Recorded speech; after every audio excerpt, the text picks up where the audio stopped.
Hi students, welcome to PhD jobs and admission. This is Gauri and इस वीडियो में मैं आप सभी के साथ CUET पीएचडी एंट्रेंस टेस्ट जो कि BHU, BBAU, JNU, DU इन 4 यूनिवर्सिटीज़ के लिए होने वाली है, उसमें जो सेक्शन 1 है ये सभी के लिए कॉमन है which is for research methodology. So उसके लिए मैं आप सभी के साथ अब लेक्चर सीरीज़ ले रही हूँ and today is my lecture 2 and in today's video और सेशन में आप सभी के साथ टाइप्स ऑफ रिसर्च डिस्कस करने वाली हूँ।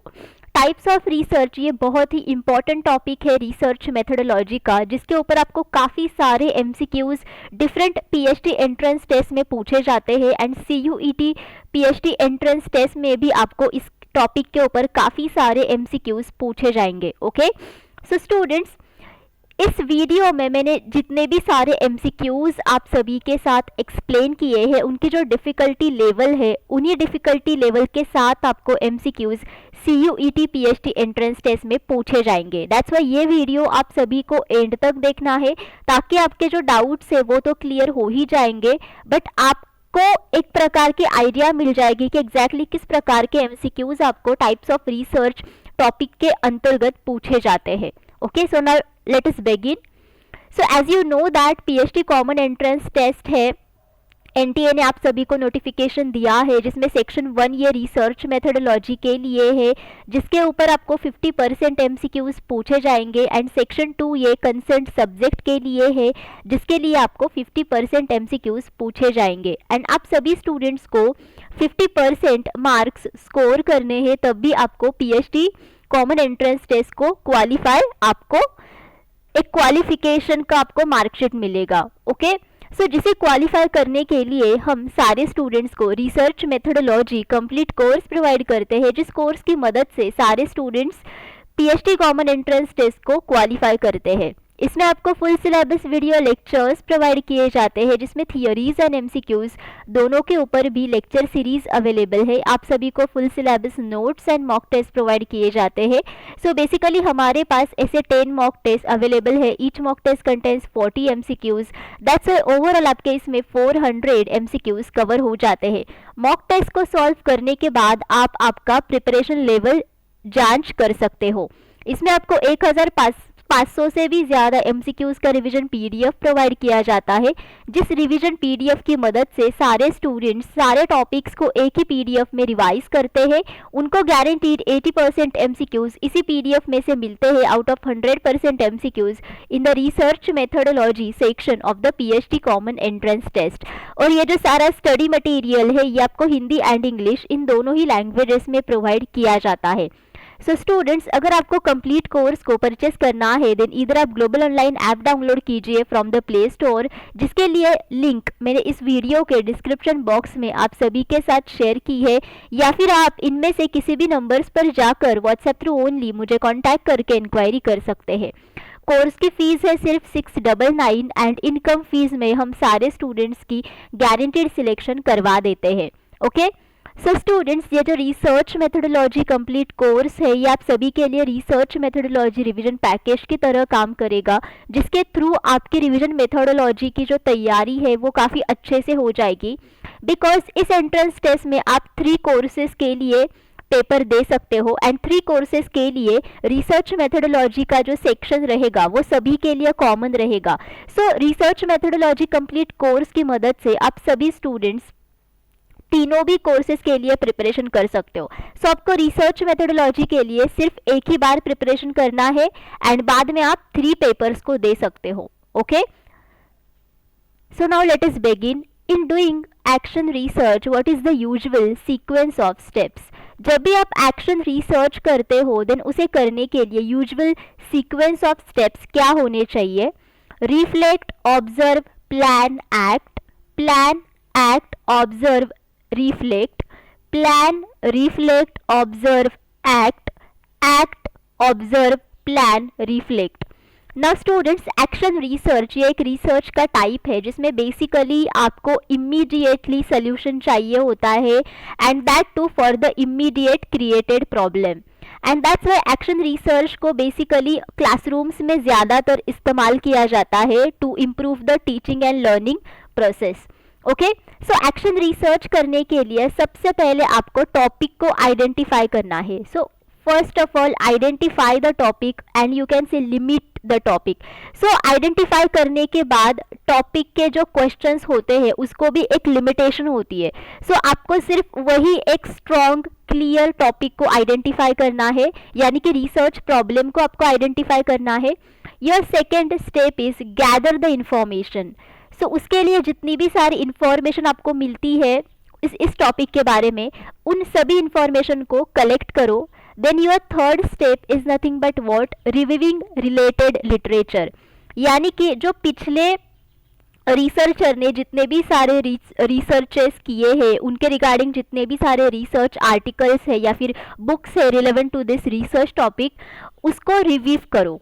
Okay, then your fourth step is developing research plan. Now यहाँ पे आपको प्रॉपर रिसर्च प्लान को डेवलप करना है, मतलब जैसे कि आपको सोचना है कि आपको कौन से रिसर्च मेथड्स को यूज करना है, आपको कौन से रिसर्च डिजाइन्स को यूज करना है, that all of this things. Okay, then your fifth step is nothing but implement the plan. Okay, मतलब जो प्लान अभी आपने बनाया, इम्प्लीमेंट द प्लान। सो जो प्लान आपने अभी बनाया है उस प्लान को आपको एक्शन में कन्वर्ट करना है, मतलब उस प्लान को आपको अभी करने के लिए शुरू करना है। Okay, actively. Your sixth step is nothing but what, collecting your data. After that आपको देखो इस प्लान को एक्टिवली करने के लिए आपको डेटा की तो जरूरत लगेगी। सो आपको डेटा को कलेक्ट करना है। Okay, then your seventh step is nothing but analyse the data. Then after that जिस डेटा को आपने कलेक्ट किया है देन उसे एनालाइज करो। Your eighth step is nothing but what, develop action plan.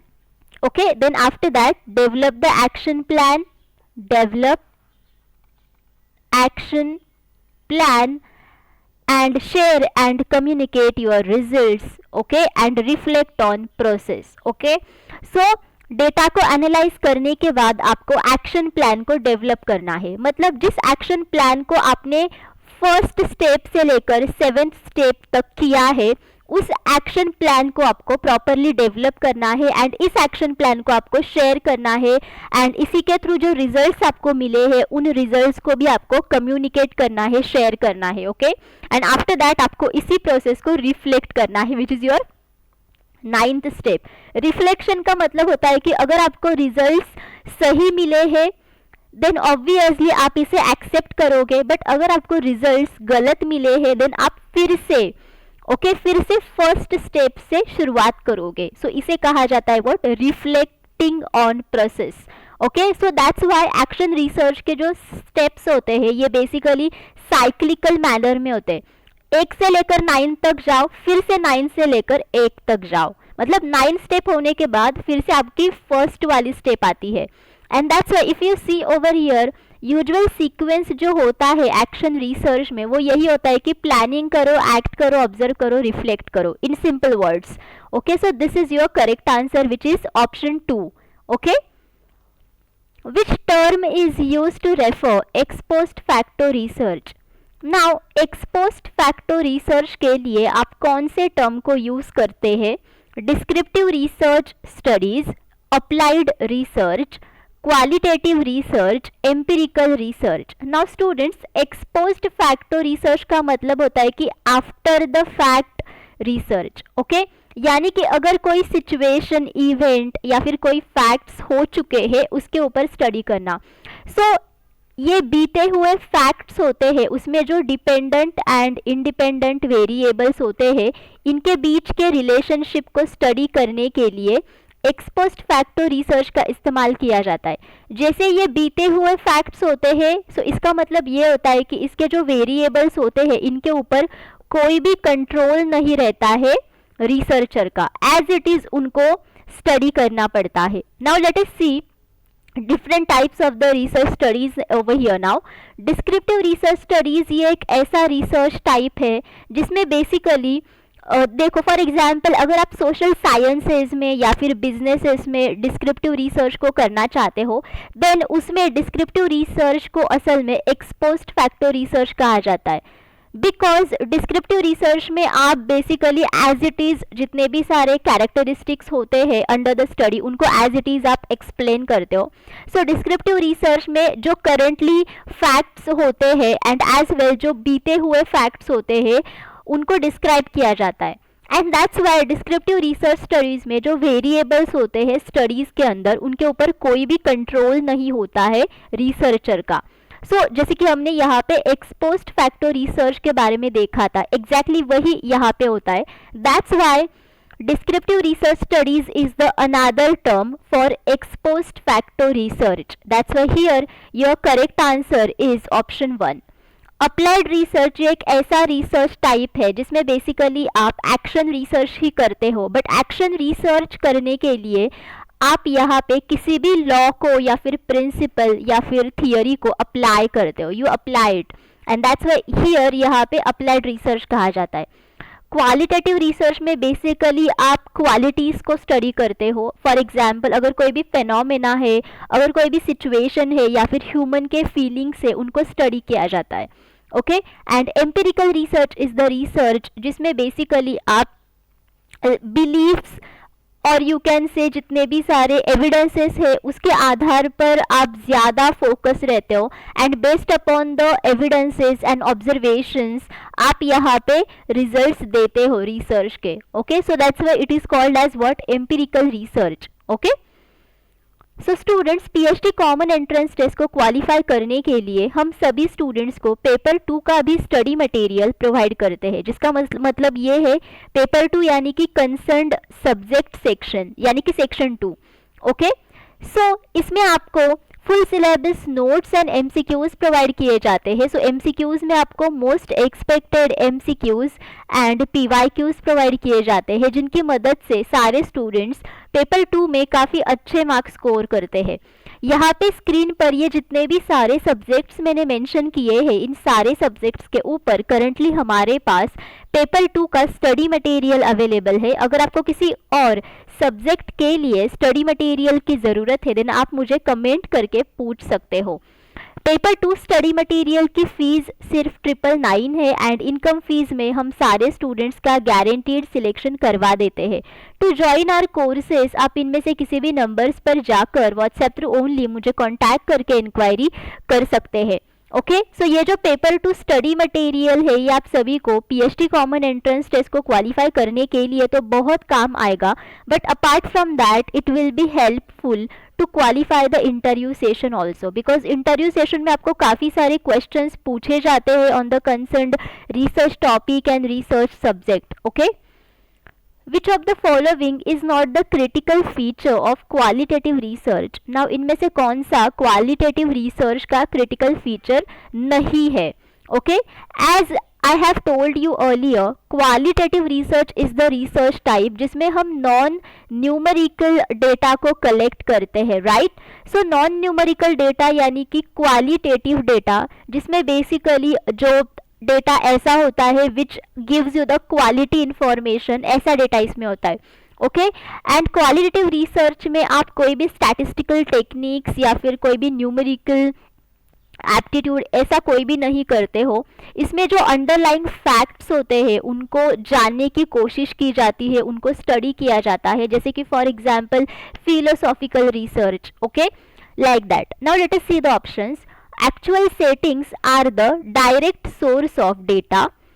Then data take the forms of words or pictures.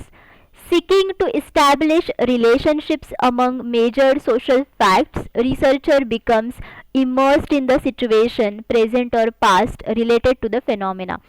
As मैंने आप सभी को बताया कि इसमें आप न्यूमेरिकल चीज़ें करते नहीं हो, सो इसका मतलब ये है कि यहाँ पे आप कोई भी रिलेशनशिप को इस्टेब्लिश करने की कोशिश नहीं करते हो and that to relationship among the major social facts. Okay.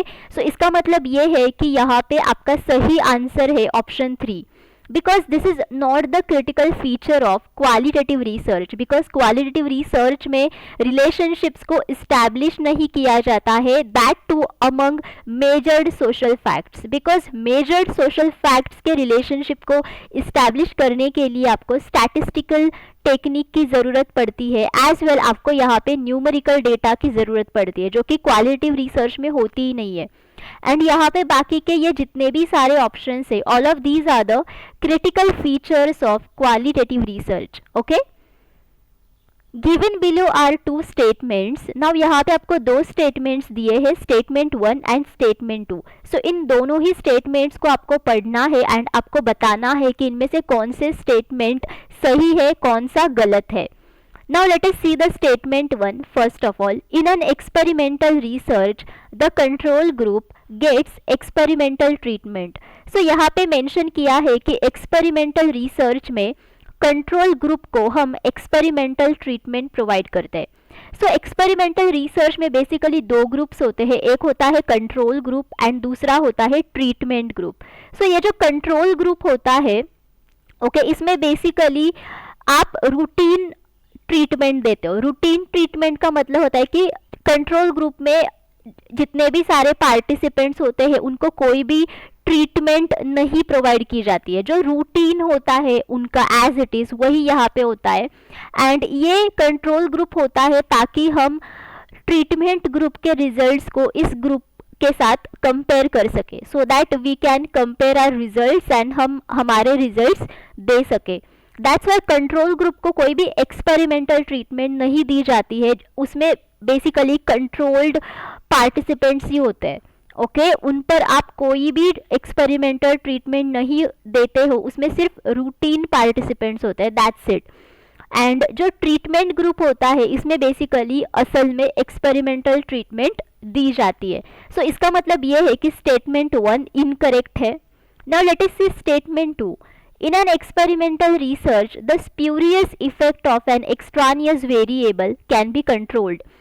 Experimental research में spurious effect. Now spurious effect का मतलब होता है कि फॉल्स इफेक्ट और फेक इफेक्ट। सो ये जो फेक इफेक्ट होता है एक्सट्रानियस वेरिएबल का, ये कंट्रोल किया जाता है। इसका मतलब ये है एक्सट्रानियस वेरिएबल यानी कि ऐसी वेरिएबल्स जिनकी वजह से आपको एक्सपेरिमेंटल रिसर्च के रिजल्ट्स गलत मिलते हैं। Okay, so that's why in variables को कंट्रोल करना, उनके इफेक्ट्स को कंट्रोल करना बहुत इंपॉर्टेंट होता है, जिन्हें कंट्रोल करने के लिए रिसर्चर काफ़ी सारे यहाँ पे यू कैन से एक्शंस लेता है। जैसे कि इसमें वो इंडिपेंडेंट एंड डिपेंडेंट वेरिएबल्स को आइसोलेट करता है एंड उन्हीं के ऊपर वो रिसर्च करता है। दैट्स वाई यहाँ पे एक्सट्रानियस वेरिएबल्स की बात ही नहीं आती है, सो वो अल्टीमेटली कंट्रोल हो जाते हैं। सो इसका मतलब ये है कि ये जो स्टेटमेंट 2 है this is correct. Now let us see the options. Both statement 1 and 2 are true, both statement 1 and 2 are false, statement 1 is true and statement 2 is false, statement 1 is false and statement 2 is true. So इसका मतलब ये है कि यहाँ पे सही answer है option 4, because statement 1 is incorrect and statement 2 is correct. Which of the following are true about the types of research? Now यहाँ पे आपको types of research के बारे में काफ़ी सारे statements दिए हैं। So इनमें से कौन से statements सही है ये आपको बताना है।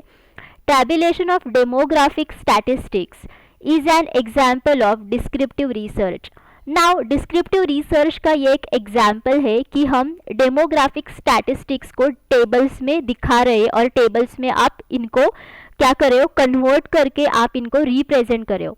सो देखो डिस्क्रिप्टिव रिसर्च जो है इसमें बेसिकली आप कैरेक्टरिस्टिक्स को डिस्क्राइब करते हो। सो कैरेक्टरिस्टिक्स को डिस्क्राइब करने के लिए आप काफ़ी सारे टेक्निक्स को यूज़ कर सकते हो, जैसे कि टेबल्स के फॉर्मेट में आप दिखा सकते हो या फिर आप ग्राफ्स के थ्रू भी दिखा सकते हो कैरेक्टरिस्टिक्स को। दैट्स व्हाई डेमोग्राफिक स्टैटिस्टिक्स को टेबल फॉर्मेट में दिखाना, this is nothing but the example of descriptive research. So ये सही स्टेटमेंट है।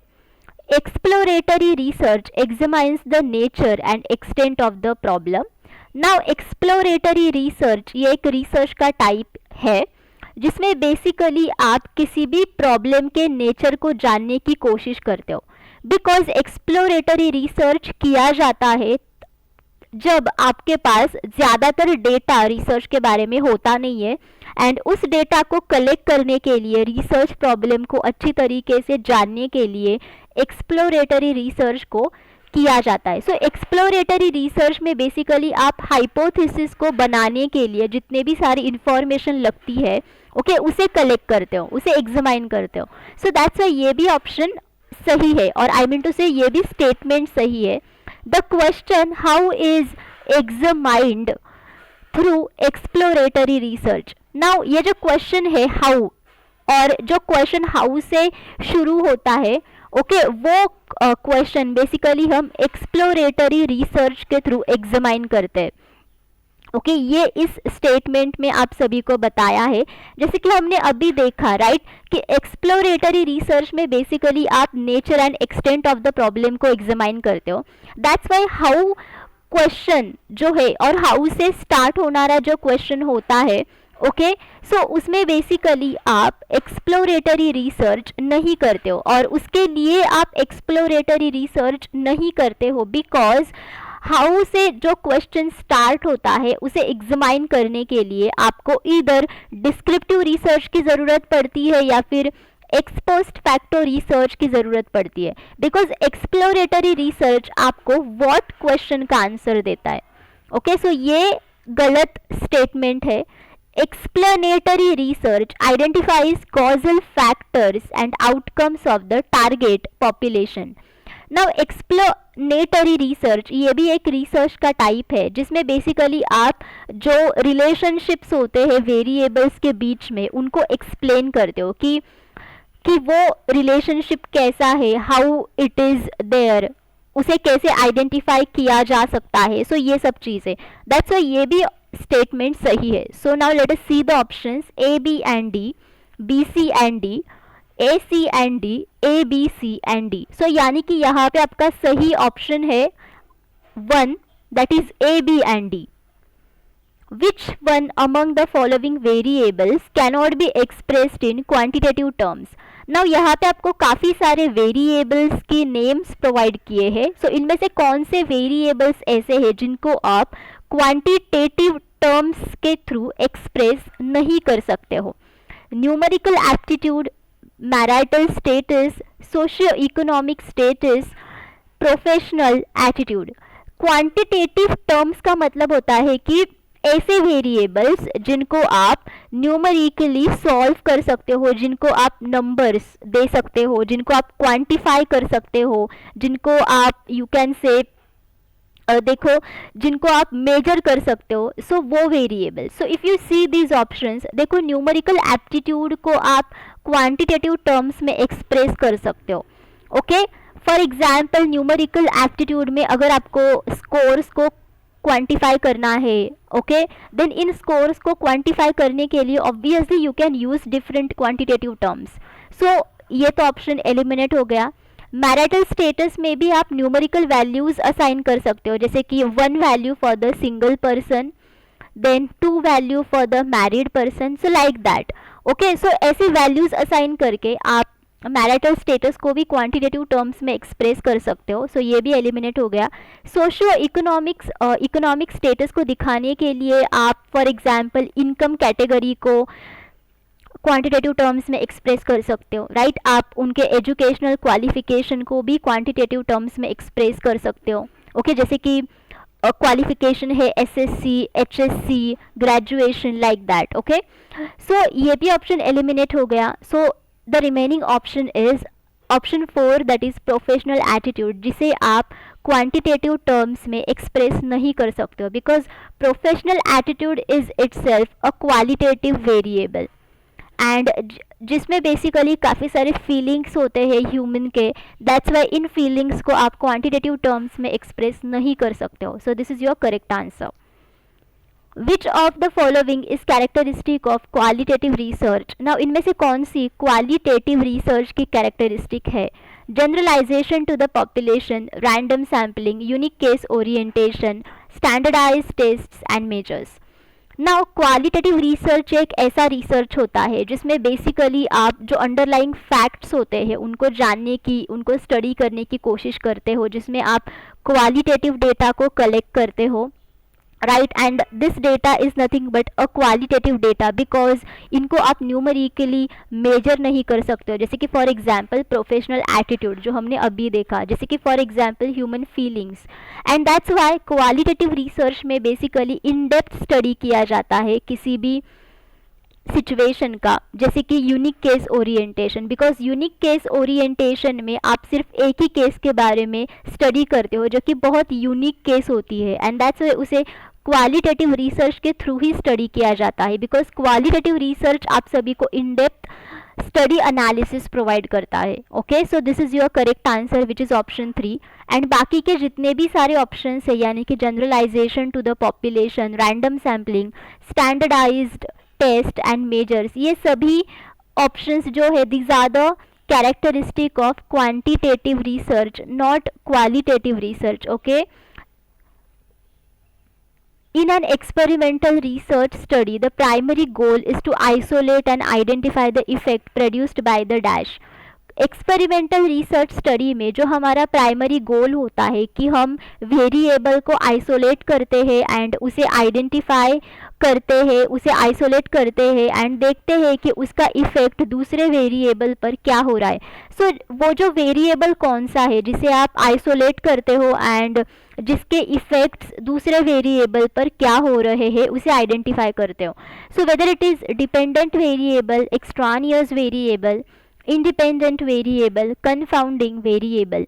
So students, as all of you know that experimental research study में basically दो ही प्रकार के variables होते हैं, एक जो होता है independent variable and दूसरा जो होता है which is a dependent variable, right?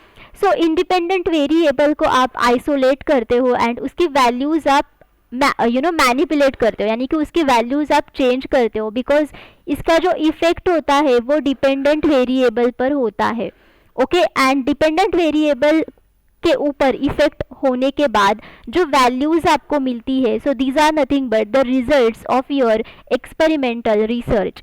That's why यहाँ पे जिस वेरिएबल को आप आइडेंटिफाई करते हो, उसे आइसोलेट करते हो एंड आइडेंटिफाई करते हो कि उसका इफ़ेक्ट क्या प्रोड्यूस हो रहा है ऑन द डिपेंडेंट वेरिएबल, वो ये है independent variable. Okay, so this is your correct answer, effect produced by the independent variable.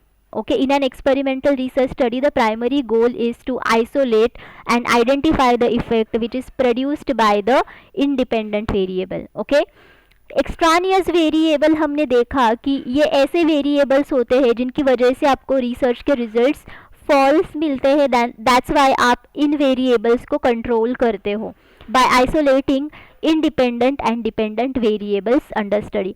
Confounding variable ये भी एक एक्स्ट्रानियस वेरिएबल का ही टाइप है, बट कन्फाउंडिंग वेरिएबल जो है वो बेसिकली इंडिपेंडेंट वेरिएबल्स की वैल्यूज़ जो होती है, ओके, इनके साथ ये इनकी भी वैल्यूज़ चेंज करते हैं। ओके, दैट्स वाई रिसर्चर बहुत कंफ्यूज हो जाता है कि एग्जैक्टली डिपेंडेंट वेरिएबल के ऊपर इंडिपेंडेंट वेरिएबल का ही इफ़ेक्ट हो रहा है या फिर इसके ऊपर कन्फाउंडिंग वेरिएबल का इफ़ेक्ट हो रहा है। सो इसकी वजह से कन्फाउंडिंग वेरिएबल को भी कंट्रोल किया जाता है। Okay, the research which is exploring new facts through the study of the past is called. Now इनमें से कौन सा रिसर्च ऐसा है जिसमें बेसिकली आप पास्ट के बारे में स्टडी करके नए फैक्ट्स को एक्सप्लोर करते हो? Philosophical research, historical research, mythological research, then content analysis.